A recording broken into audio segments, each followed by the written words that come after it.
Assalamualaikum warahmatullahi wabarakatuh. Perkenalkan, nama saya Ahmad Kari dengan NIM 24105011115. Saya dari kelas D. Di sini saya akan menjelaskan atau mempresentasikan hasil olahan dataset CSV saya yang telah saya kerjakan melalui Elastic. Sebelumnya saya mohon maaf sekali kepada Pak Iksan dikarenakan tadi saya sudah melakukan teks screen record video untuk presentasinya, tetapi audio videonya tidak masuk ke dalam recordan tersebut, jadi saya melakukan dengan voice over. Mohon maaf sebesar-besarnya untuk Bapak Iksan. Terima kasih atas pengertiannya. Silakan dilanjut ke video presentasi saya. Nah, di gambar pertama ini tuh kita bisa ngelihat dokumen-dokumen yang udah diindeks dari file CSV kita. Nah, di setiap baris ini tuh ngewakilin ringkasan dari performanya si seorang rider di musim sama kelas tertentu mereka. Nah, di sini tuh ada field-fieldnya juga. Field utama yang kita analisis tuh kayak ada nama ridernya, kelas dari para ridernya juga, terus season dari para ridernya juga atau musim para ridernya itu.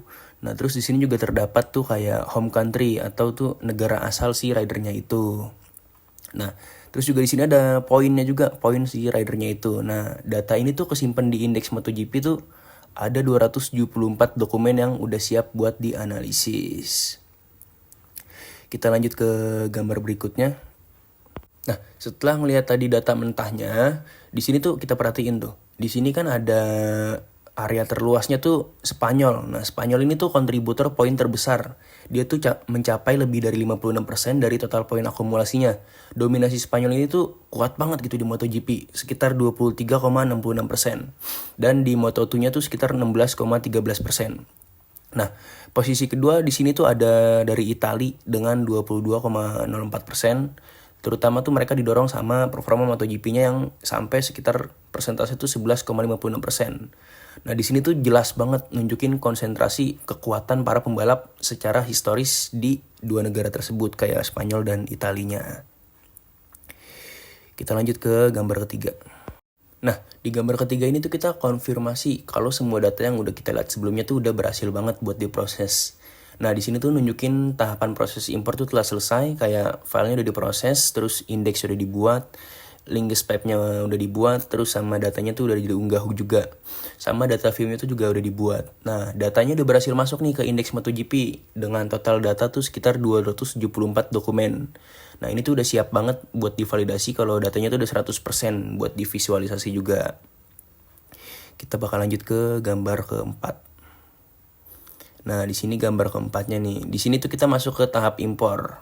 Nah, kita dapat konfirmasi tuh kalau baris header yang berisi nama rider, terus kelas rider sama season dari ridernya sama field lainnya tuh datanya itu di format kayak data limited gitu, delimited dengan koma. Totalnya itu sekitar 275 baris yang dianalisis. Nah, ini tuh langkah yang validasi sebelum filenya tuh diindeks. Kita lanjut ke gambar berikutnya. Nah, kita lanjut di gambar kelima. Di sini tuh kita ada analisis performa dari line chartnya gitu. Nah, di sini tuh grafisnya tuh grafiknya tuh sangat berharga buat ngewakilin evolusi si performa para ridernya. Garis-garis yang ngewakilin ini tuh kayak ada nih, yang pertama tuh ada Marc Marquez. Dia tuh selalu tertinggi di antara para rider karena dia udah dianggap legenda juga karena ya kekuatannya sangat kuat ya di MotoGP. Dia tuh nunjukin konsistensi performanya dari mulai tahun 2008 sampai 2024. Kita juga bisa ngelihat time series kayak dari rider-rider lainnya kayak ada Maverick Viñales, Johann Zarco, terus sama dan lain-lainnya juga. Nah, di sini tuh ada lonjakan juga, lonjakan performa atau penurunan performa dari para rider. Yang nandain tuh poinnya tuh bisa berubah-berubah gitu setiap musim atau di setiap kelas balapnya juga. Kita lanjut ke gambar ke-6. Nah, di gambar terakhir ini tuh ada bar chart yang nunjukin tuh total akumulasi poin dari 5 rider teratas berdasarkan nama-nama rider selama periode dari data ini. Yang pertama tuh ada nih, kita lihat di sini yang pertama ada Marc Marquez. Marc Marquez tuh pemuncak top 5 nih di sini, diikuti sama Maverick Viñales dan siapa nih rider lainnya nih, Johann Zarco, terus Pecco Bagnaia sama ada Brad Binder. Nah, di kategori lainnya ini atau di order ini tuh kayak total poin yang diakumulasi tuh sama semua rider tuh di luar top 5 itu tuh jauh lebih gede dibanding para top 5 ini. Nah ini tuh negesin bahwa si rider-rider yang lain punya kontribusi tuh total poin balap motornya tuh lebih banyak juga dibanding si 5 rider alien-alien ini.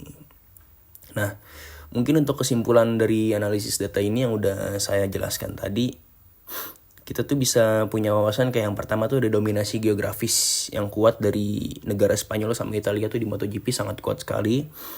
Nah terus kita punya rider kunci tuh kayak Marc Marquez yang udah mimpin poin lama banget dari tahun ke tahun dengan konsistensinya dia. Terus yang ketiga kita punya wawasan juga buat ngelacak performa time series secara detail dari dataset tersebut. Mungkin segitu dari saya. Bila ada salah kata atau kurang, mohon dimaafkan. Wassalamualaikum warahmatullahi wabarakatuh.